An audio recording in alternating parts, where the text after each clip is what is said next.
शेतकरी मित्रांनो, आज आपण द्राक्ष या प्लॉट मध्ये आलेलो आहे।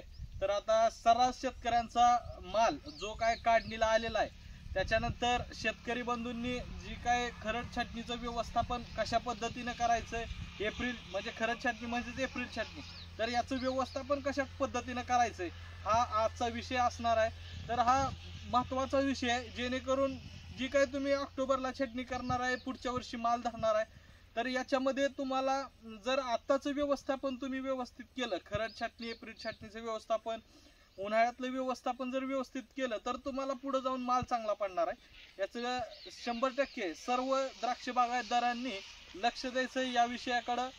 तर याच्यामध्ये आपण माल काढल्यानंतर आपल्याला बेड फोडून घ्यायचा आहे। बेड फोडल्यानंतर बेडमध्ये आपल्याला हवा खेळती राहणार आहे, कारण मागील हंगामातील जे काही क्षार जमा आहेत किंवा रोग आणि कीडचं ह्याचं जे आपल्या बेडमध्ये औषध जे आहेत, तर ते आपण बेड फोडून खोल मशागत केल्यामुळं त्याच्यामधील उन्हाच्या तापमानामुळं मोकळी हवा खेळणार आहे। उन्हामुळे आपल्याला रोग आणि कीड यांचा नायनाट त्या ठिकाणी होणार आहे। म्हणून आपण माल काढण्यानंतर बेड फोडून खोल मशागत करणं अत्यंत महत्त्वाचं आहे। मी प्रत्येक मुद्दा सांगणार आहे, या पद्धतीने तुम्ही तुमच्या द्राक्ष बागाची मालाची काढणी झाल्यानंतर तुमचं नियोजन करायचंय। आपण एप्रिल छाटणी खरड छाटणीच्या अगोदरचं नियोजन बघतोय। तर बेड फोडल्यानंतर आपण जुनी मुळं तुटली जाणार आहेत, नवीन मुळं पांढऱ्या मुळं येणार आहेत, तर नवीन मुळांना फुटवा येणार आहे। तर माल काढणीनंतर आपल्याला लगेच पहिलं पाणी भरपूर प्रमाणात द्यायचं आहे, दुसरं आणि तिसरं पाणी टप्प्याटप्प्यानं आपल्याला द्यायचं आहे। त्याच्यानंतर पहिल्या पाण्यासोबत आपल्याला एकरी युरिया 5 ते 6 किलो, ह्युमिक 2 किलो, 19-19 5 किलो या पद्धतीनं पहिल्या पाण्यासोबत आपल्याला द्यायचं आहे। कारण मागील हंगामात जी काही झीज झालेली आहे ती भरून निघणार आहे। या आपल्या पहिल्या पाण्यासोबत जो काय आपण डोस देणार आहे, युरिया 5 ते 6 किलो, ह्युमिक 2 किलो, 19-19 5 किलो, याच्यामुळे जी काही पाठीमागील हंगामात आपल्या वेलींची जी काही झीज होणार आहे, त्याच्यामध्ये जो काय अन्नद्रव्याचा साठा कमी पडलेला आहे, तर तो भरून निघणार आहे। याच्यानंतर आपल्याला प्लॉटला चांगला रेस्ट पिरियड मिळून द्यायचा आहे, आपल्या प्लॉटमध्ये नवीन छाटणीसाठी तयार होणार आहे। याच्यानंतर द्राक्ष बागेची आपल्याला शास्त्रीय पद्धतीने छाटणी म्हणजे काय, तर पाठीमागील हंगामातील बागेतील माल गेल्यानंतर आपल्याला चांगल्या प्रकारची रेस्ट मिळाल्यानंतर तुम्हाला तुमच्या बागेची तारीख ठरवायची आहे। तुमच्या भागातील वातावरण असेल, मार्केटचा अभ्यास करून आपल्याला ही तारीख ठरवायची आहे। तारीख ठरवल्यानंतर आपल्याला कुशल कामगाराकडून ओलांड्यावरती एक डोळा ठेवून त्याच्या पुढे 1 ते 2 इंचावर छाटणी करून घ्यायची आहे। म्हणजे जुन्या ज्या काही काड्या आहेत त्या सर्व काड्या आपल्याला ओलांड्यावरून काढून टाकायच्या आहेत। छाटणी केल्यानंतर निघालेला जो काही कचरा आहे, जुन्या काड्या, फांद्या, पाने असतील, तर ते प्लॉट मधून गोळा करायचे आहेत आणि प्लॉटच्या बाहेर नेऊन एक ठिकाणी गोळा करून त्यांना जाळून टाकायचं आहे।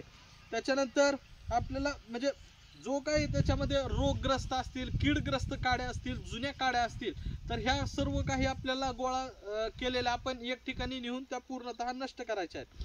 त्याच्यानंतर छाटणीनंतर लगेच आपल्याला 1.5% हायड्रोजन सायनामाइड 30 मिली प्रति लिटर पाणी घेऊन पेस्ट तयार करायची आहे। त्या डोळ्यावरती पेस्ट लावून घ्यायची आहे, कारण याच्यामुळे डोळे चांगले फुटणार आहेत आणि एक समान त्या डोळ्यांची वाढ चांगली होणार आहे।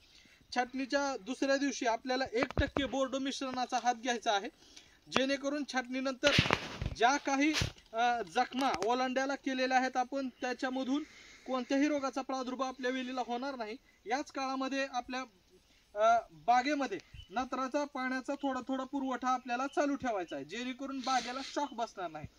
त्याच्यानंतर खरड छाटणीतील जी काही समस्या आहेत त्या मी तुम्हाला समोर सांगणार आहे। आता खरड छाटणी झाल्यानंतर शेतकरी कोणतेही व्यवस्थापन न करता बागेकडे दुर्लक्ष करतात। म्हणजे जसं की आपण माल काढलाय, आता बरेचसे शेतकरी काय करतात, माल काढल्यानंतर सुस्त होतात, म्हणजे कोणतेही व्यवस्थापन बागेमध्ये करत नाहीत, तर हे अत्यंत चुकीचं आहे। तुम्ही पूर्णतः मी ज्या पद्धतीने नियोजन सांगतो त्या पद्धतीने नियोजन करा, कारण पुढच्या वर्षी तुम्हाला त्याच पद्धतीने चांगला क्वालिटीचा माल पडेल, माल भरपूर प्रमाणात निघेल, क्वालिटी माल निघेल। तर दुर्लक्ष करायचं नाहीये। छाटणी म्हणजे आपलं ज्यावेळेस माल गेल्यानंतर आपलं दुर्लक्ष करतात त्या पद्धतीने दुर्लक्ष करायचं नाही, यामुळे बागेला हलकासा ताण बसतो। जर समजा तुम्ही दुर्लक्ष केलं तर तुमच्या बागेला ताण बसतो। तरी सर्व शेतकऱ्यांनी या काळामध्ये दुर्लक्ष करायचं नाही, म्हणजे माल काढणी ते छाटणी या काळात रेस्टिंग पिरियड असून या काळात बागेची झीज झालेली म्हणजे बागेत झीज झाली याकडे दुर्लक्ष करायचं नाही, कारण या काळामध्ये मुळी चांगली ठेवली तर खतांचा अपटेक वाढेल आणि त्याचा फायदा छाटणीनंतर तुम्हाला भरपूर फुटवा येण्यास मदत होणार आहे. तसेच या काळामध्ये माल काढणीनंतर व्यवस्थापनासाठी आपल्याला वेळ कमी पडतो, म्हणून बऱ्याच शेतकऱ्यांचं दुर्लक्ष होत असतं. म्हणजे दुर्लक्ष जर झालं तर तुम्हाला जी काही व्यवस्थापन आपण करणार आहे म्हणजे माल काढणी आणि खरड छाटणी ह्याच्यामध्ये जर तुम्ही दुर्लक्ष केलं तर तुम्हाला पूर्णतः खरड छाटणीसाठी वेळ कमी मिळणार आहे, तुम्हाला वेळ रेस्ट पिरियड द्यावाच लागेल. तर तुम्हाला जर वेळ कमी पडतो जर तुम्ही दुर्लक्ष केलं तर. त्याच्यानंतर म्हणजे जे आपला वेळ खरड छाटणीमध्ये पूर्ण कमी पडतो, आपल्याला काढणी आणि छाटणी म्हणजे वेळ दिला पाहिजे. जसं की बेड फोडणे असेल, खोल मशागत, खत व्यवस्थापन करणे असेल, शेणखत टाकणे असेल, बेसोल डोस टाकणे असेल, या कामांसाठी तुम्हाला वेळ मिळतो. तसेच पाणी व्यवस्थापन करत असताना होणारा अपटेक चांगला होणार आहे, यामुळे आपल्या वेलींमध्ये चांगलं स्टोरेज निर्माण होणार आहे. याचा फायदा तुम्हाला एप्रिल छाटणीनंतर होणार आहे. या पद्धतीने जर तुम्ही नियोजन केलं नाही तर नवीन फुटी उशिरा निघतात किंवा पुढे मागे निघतात. हे टाळण्यासाठी तुम्हाला योग्य वेळी मालाची काढणी सुद्धा गरजेचं आहे.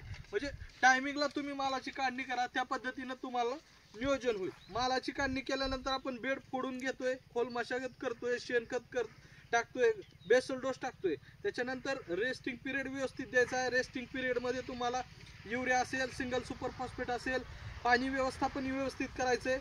याचं नियोजन व्यवस्थित केल्यानंतर योग्य वेळी छाटणी घेतल्यानंतर तुम्हाला 100% याचा फायदा होणार आहे. तर या पद्धतीनं आपण माल काढल्यानंतर खरड छाटणीचं नियोजन करा, जेणेकरून तुम्हाला पुढच्या वर्षी चांगल्या पद्धतीनं चांगल्या क्वालिटीचा माल निघणार आहे. तर आमच्या व्हिडिओला लाईक, शेअर, सबस्क्राईब करा. धन्यवाद.